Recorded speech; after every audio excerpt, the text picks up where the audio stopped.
दिवस पावसाळी आणि अशा हवामानात काहीतरी घरचं साधं पण रुचकर जेवण हवं असतं. त्यामुळे आज ठरवलं घरातली सगळी आवराआवर करून 1 वाजेपर्यंत स्वयंपाक आटपावा. एका बाजूला भात शिजायला आणि दुसऱ्या बाजूला लाल मसूरची डाळ.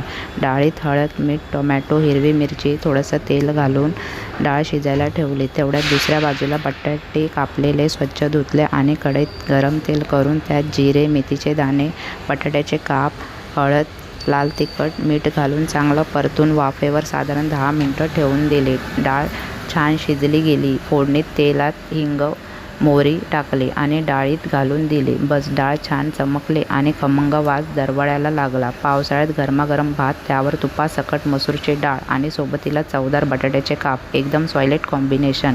पोट पण भरलं आणि मन पण. भेटूया उद्याच्या ब्लॉगमध्ये एका नव्या घरगुती रेसिपीसोबत. तोपर्यंत चवीने आणि प्रेमाने आठवणीमध्ये रमायला विसरू नका. Bye bye.